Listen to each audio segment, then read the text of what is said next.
Hi guys, so this is St. Canice's Cathedral, round tower and cemetery, and just have a look at that.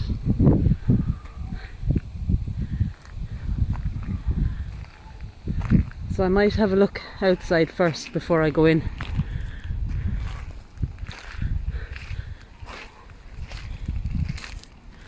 And see if we can read any dates. And straight away here,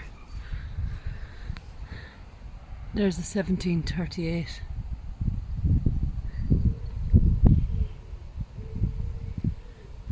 And I think it's Thomas. And there's a 1759 there as well.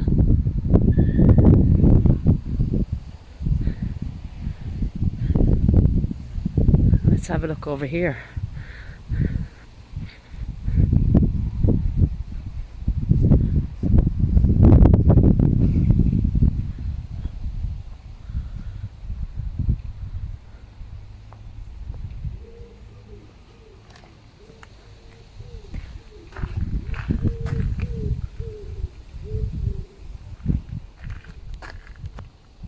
And I can't get in, it's locked. So I'm actually not sure as of yet it's what this was used for.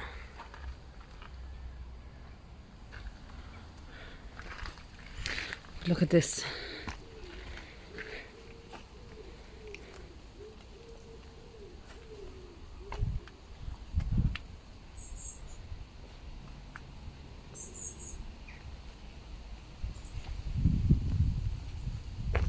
And this is all broken. There is writing here to the side.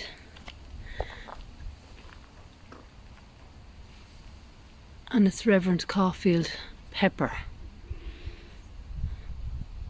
And he departed this life, if you can see it, in 1874 there. In the 70th year of his age, at 46th of his ministry. Blessed are the dead who die in the Lord.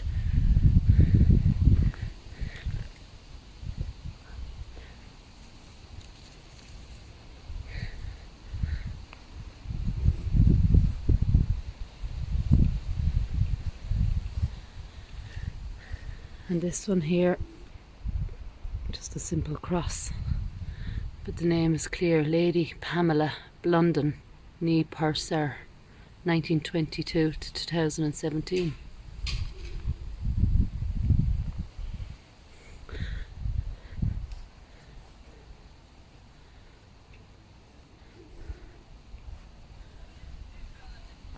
And there's a date there, but I think it's born 1789 and died in 1877. Very Reverend Charles, appointed Dean, May 1848, I think it says there. And look at this one. Oh, some fantastic designs.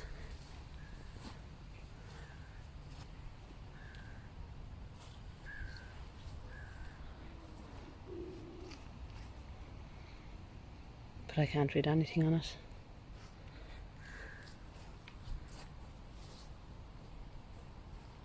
And this one with all the poppies.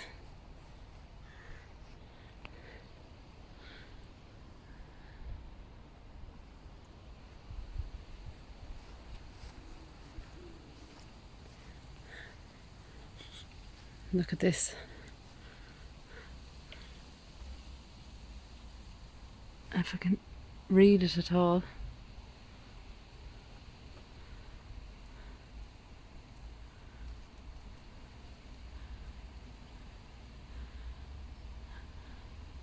Anastasia, alias Shield, I think it was.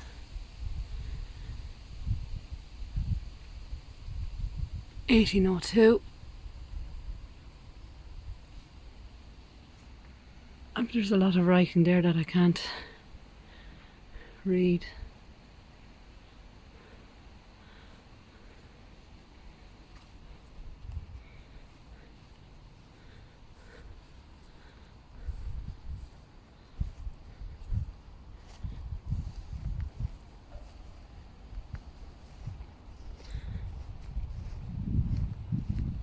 And we will be bringing you inside shortly, and hopefully up the round tower as well. So I just walked up the bank here to get a better view.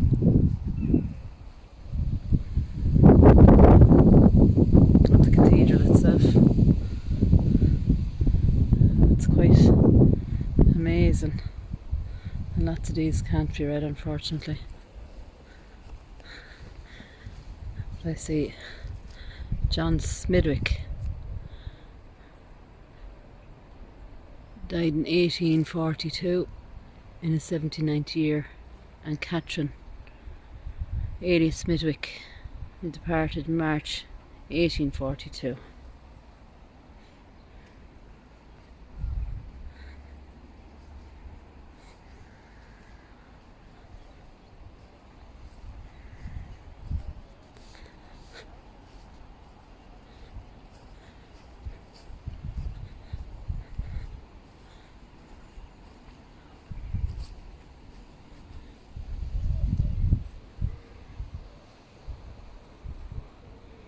I can't wait to get inside.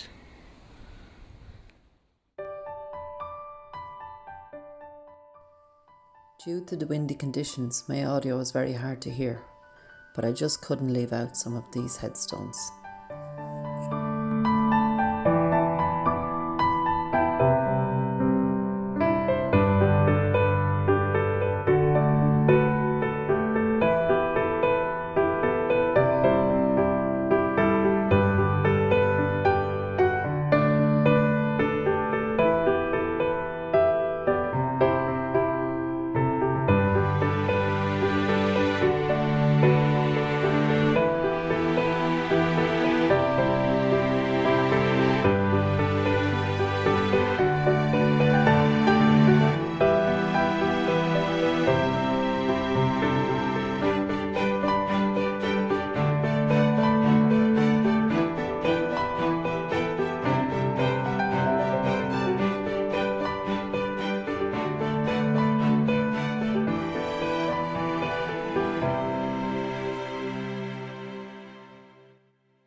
St Canice's is the second longest medieval cathedral in Ireland, measuring 64.5 metres from east to west, long enough to accommodate 2 blue whales lying head to tail.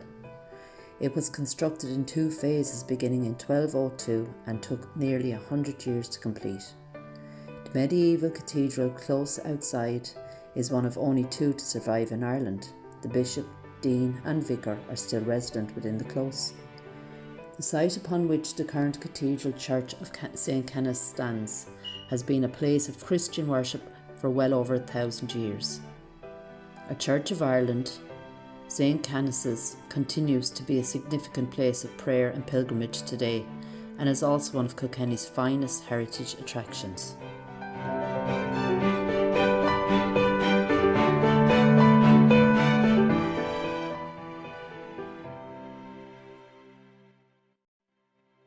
Oh, not in cruelty, not in wrath, the reaper came that day. 'Twas an angel visited the green earth and took the flowers away.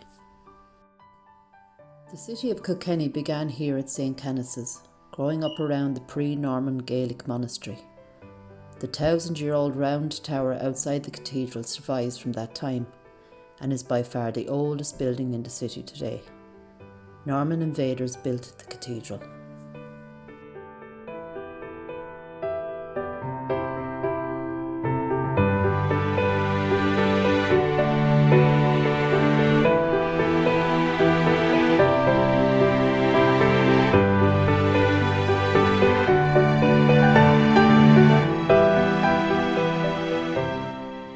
St Canice was born around 516 AD, probably near Derry.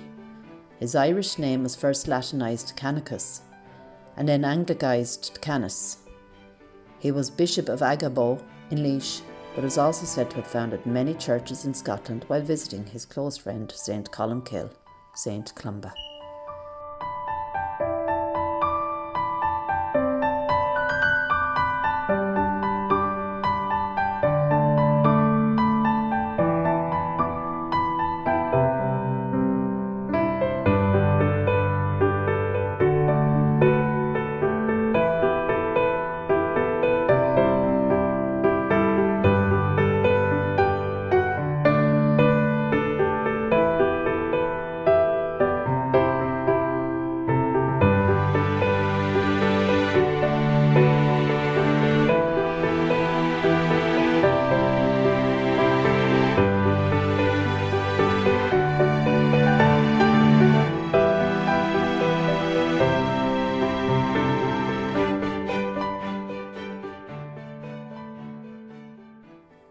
we step inside the cathedral, we see the tomb of Honorina Grace, who died in 1598.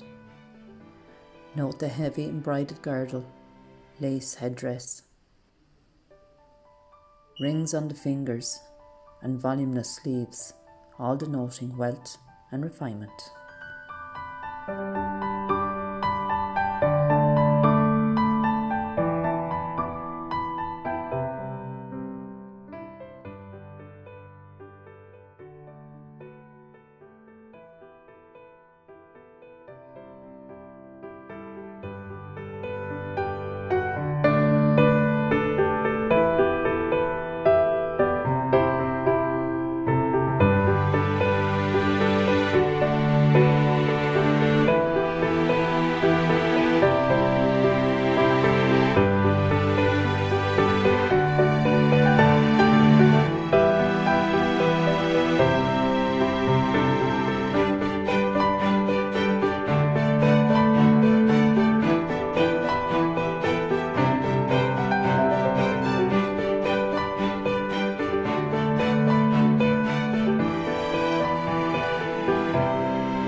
The tomb of James Shortles and Catherine White, 1507.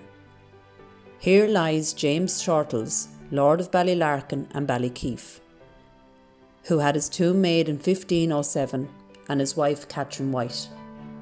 As was the fashion of the time, this tomb was commissioned during his lifetime. He was still alive in 1534, when he was described as 70 years of age. Presumably he died soon after.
The tomb of John Grace, 1552, and his wife Honorina Brenock, signed by Rory O'Toole,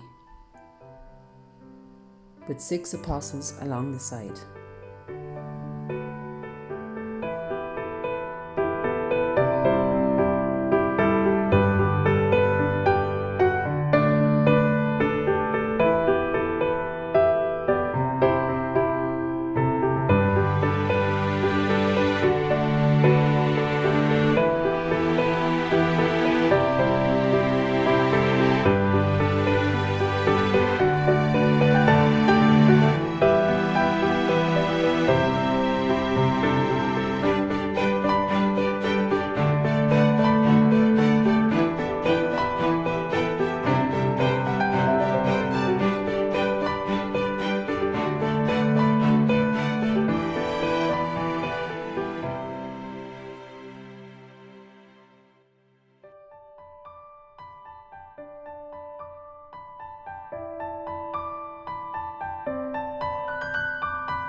we see St. Kieran's chair. It has been used for the enthronement of bishops of the diocese and its predecessors for over 1500 years.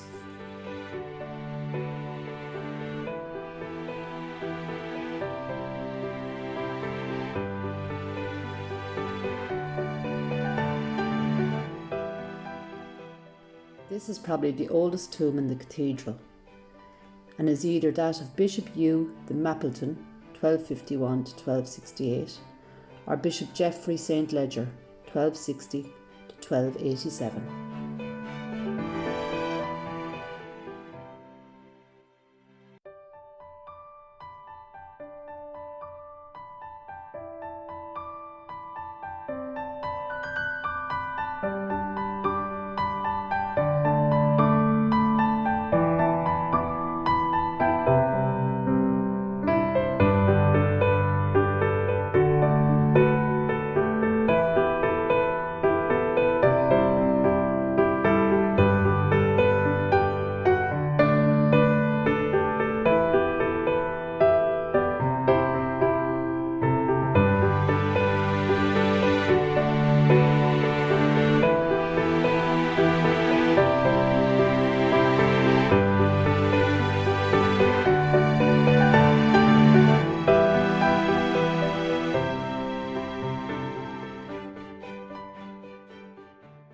The organ is a fine 19th century romantic instrument. It was built by Bevington and Sons of London for the Great Exhibition in Dublin of 1853.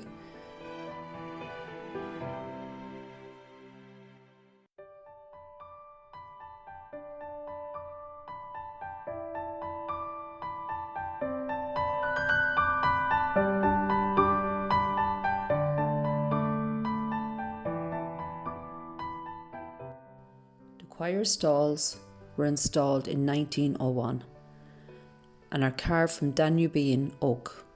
They were inspired by the medieval choir stalls of Bruges Cathedral dating from 1450. The four evangelists are shown by their symbols: eagle for John, lion for Mark, ox for Luke, and an angel for Matthew.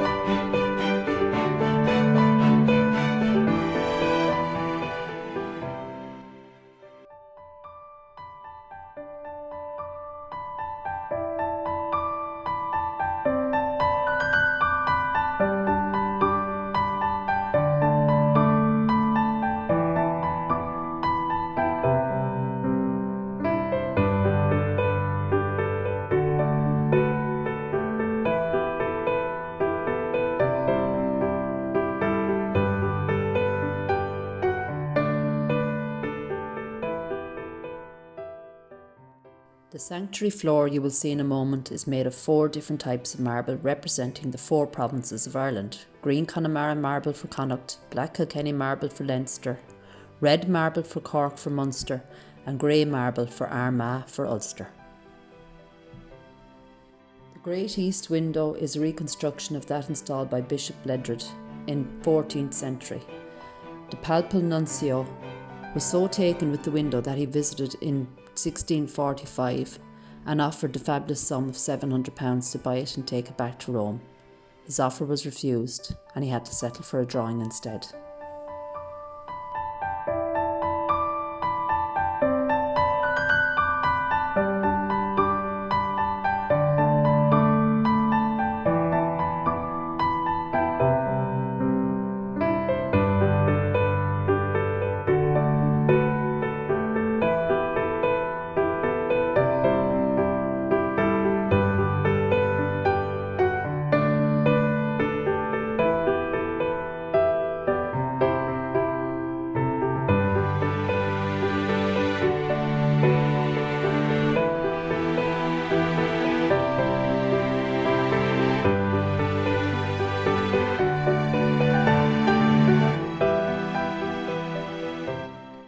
eagle lectern is made of brass and used to hold the Bible. The eagle is the symbol of St. John the Evangelist, traditionally believed to fly highest and closest to God. It also symbolises the spreading of the word of God throughout the world.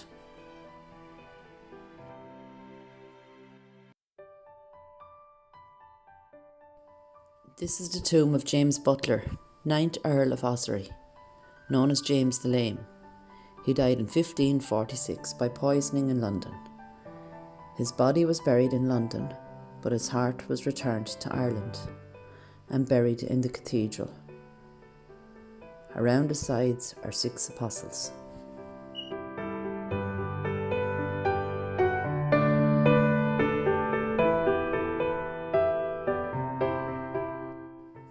This is the tomb of Piers Butler, 8th Earl of Ossory, and his wife, Margaret Fitzgerald.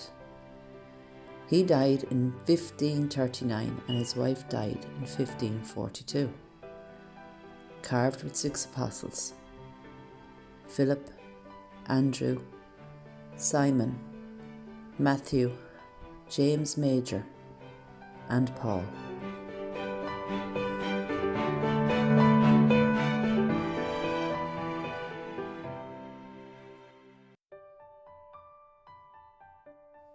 The medieval effigy tombs in the south transept of St. Canice's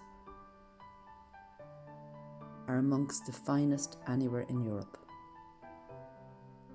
They are noted for the precision of their carving, showing every detail of the armour and weapons of the various knights and the richly decorated clothes of their wives.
This is the tomb of John Butler, 2nd Marquess, who died in a drowning accident in 1854, aged just 46.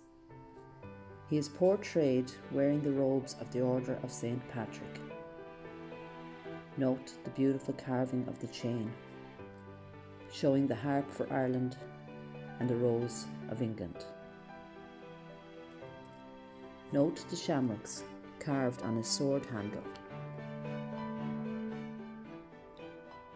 This has to be my favourite tomb of St. Canice Cathedral.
Round Tower. The 1,000-year-old tower of St. Canice's is one of the only 2 in the world that can still be climbed. It is 300 metres tall. Here I tried to make my way up to the view at the top.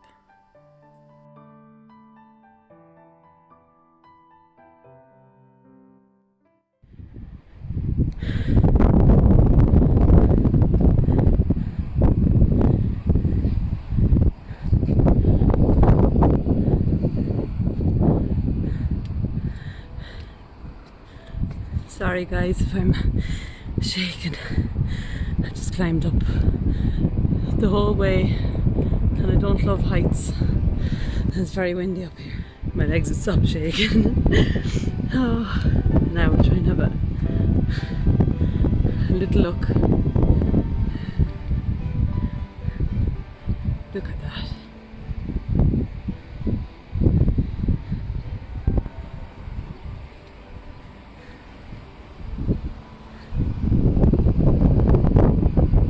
Right, now I have to try and make it down again, and I think going down is going to be harder than going up. Talk to you soon. Right, so just give you an idea of the way the steps are. You come to each level, and then there's more steps, so I'm going to make my way back down.